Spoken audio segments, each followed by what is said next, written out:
Kayak pengikutnya Imam Ghazali tuh, yang kurang ajar, yang taklidnya tuh. Lawang Imam Ghazali sendiri mengatakan bidhaati fi ilmil hadis misjaf. Ilmuku tentang ilmu hadis itu lemah, kata Imam Ghazali. Makanya beliau meninggal megang Sahih Bukhari, Imam Ghazali. Cuma muridnya kadang nyetak Ihya Ulumuddin, betul? Disebarin di semua universitas Islam. Setelah ahlinya mengecek, ternyata dari 1013 hadis di kitab Ihya Ulumuddin, 996-nya dhaif. Kebayang gak tuh? Jadi wajar kalau jebolan Ihya Ulumuddin benci sama sunnah, walaupun ketua sebuah partai Islam, kelompok Islam, organisasi Islam gitu. Nah, ما حكم ايش؟ إتلاف كتب أهل البدع. أحسنت. إتلاف كتب أهل البدع أولى من إتلاف المزمار، لأن هذه تغير الأديان.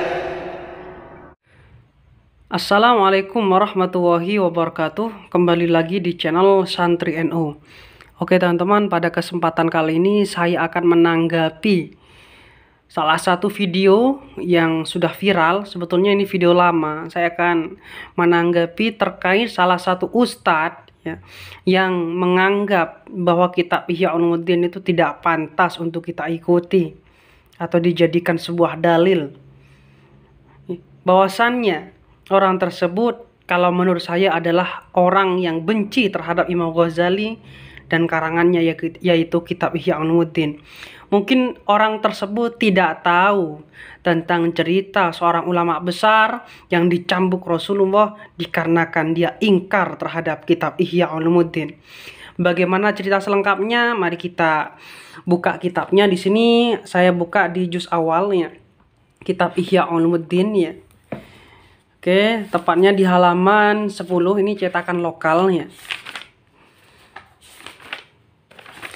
Bahwasannya di sini langsung saja saya akan ceritakan daripada maksud yang ada di sini ya. Bahwasannya ada seorang ulama besar namanya Abu Hasan Ali bin Harzahim ya. Beliau ini adalah seorang ahli fikih dan yang dikenal dengan sebutan Al-Maghribi. Beliaunya ini sangat ingkar terhadap kitab Ihya Ulumuddin, sampai dari perkataannya tersebut itu orang ini, Abu Hasan ini menceritakan atau menginstruksikan terhadap orang-orang untuk mengumpulkan atau salinan-salinan atau naskah kitab Ihya Ulumuddin. Abu Hasan ini adalah orang yang sangat taat ya, yang mana ucapannya itu didengar oleh masyarakatnya. Lalu kenapa kok mengumpulkan naskah-naskah ya, yang mana wahama, jadi beliau ini merencanakan birokiha untuk membakar kitab Ihya ya.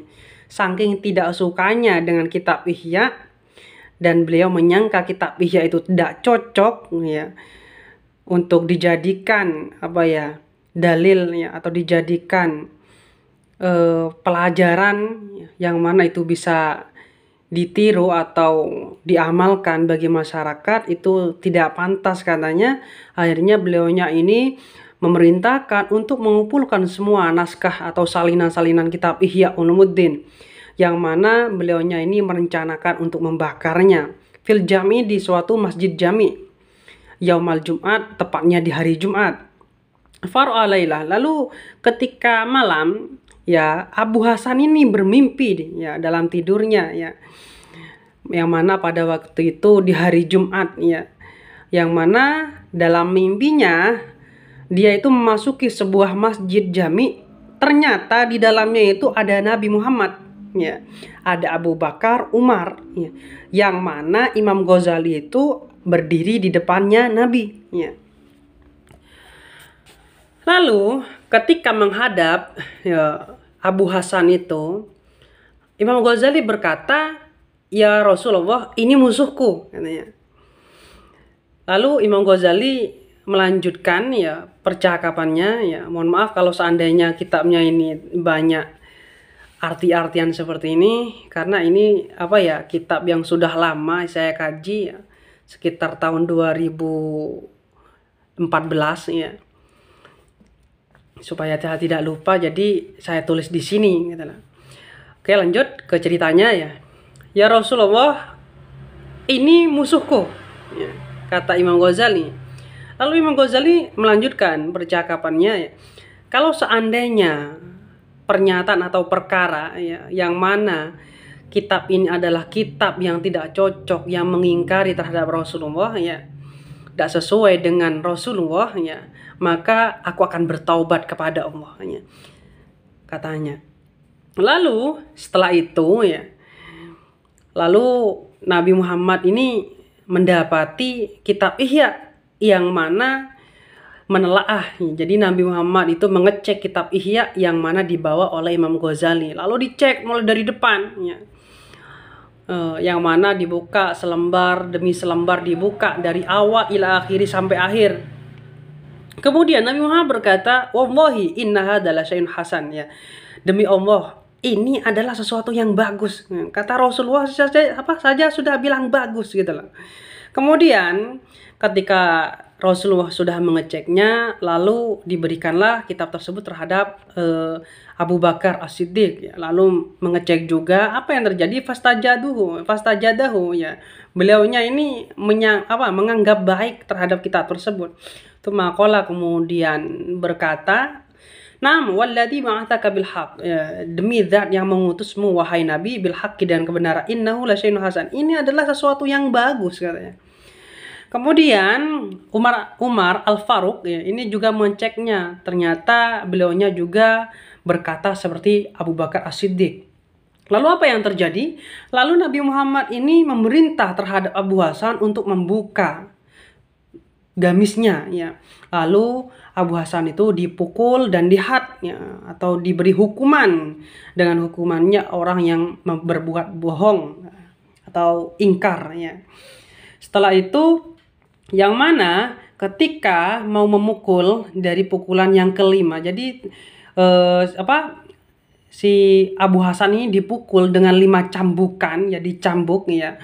Lalu selanjutnya di cambukan yang selanjutnya Abu Bakar Siddiq ini membela lah ya, atau menengahi ya daripada Abu Hasan ya. Ya Rasulullah ya. Jadi Abu Bakar ini berkata ya Rasulullah, dia menyangka bahwasannya ini adalah menentang akan sunnahmu ya. Padahal dia salah dalam dugaannya ya. Lalu Imam Ghazali meminta menerima atau pernyataan daripada Abu Bakar Siddiq, artinya diberi permohonan maaf oleh Imam Ghazali terhadap apa yang disampaikan oleh Abu Bakar As-Siddiq ya. Tumastaikodo. Kemudian Abu Hasan ini bangun. Ternyata apa yang terjadi? Ternyata cambukannya itu masih membekas di punggungnya ya. Dan mana dia memberitahu terhadap sahabat-sahabatnya, dan Abu Hasan ini bertobat kepada Allah dari mengingkari Imam Ghazali. Ya astagfirullah ya. Semoga kita selalu diberi petunjuk oleh Allah, apalagi sebuah kitab yang sangat bagus, yang mana di sini tuh sangat lengkap kitab Ihya Ulumuddin ini karangan Imam Ghazali, mulai dari tasawuf, fikih dan sebagainya di sini ada. Yang mana ini alhamdulillah sudah dikaji dari berbagai pesantren di Indonesia ini. Jadi kalau seandainya ada orang yang tidak suka Ihya Ulumuddin, coba baca kitabnya. Luar biasa bagaimana Imam Ghazali itu menceritakan tentang hati, ya, tentang ruh, tentang akal, ya. Bagaimana menundukkan syahwat, bagaimana tata kramanya, makan dan sebagainya. Ini kalau ada orang yang mengatakan kitab ini tidak sesuai, ya, bahwasannya Imam Ghazali itu sudah di zamannya itu mengatakan hujjatul Islam, ya. Orang-orang ulama-ulama pada zamannya itu sudah sepakat bahwasannya Imam Ghazali ini hujjatul Islam. Kok ada ustaz sekarang yang hafalnya cuma berapa hadis langsung mengingkari daripada kitab Ihya Ulumuddin. Na'udzubillah. Semoga kita selalu mendapatkan rahmatnya Allah dan petunjuk dari Allah. Mungkin sekian videonya. Semoga ini menjadi pelajaran bagi kita semua. Assalamualaikum warahmatullahi wabarakatuh.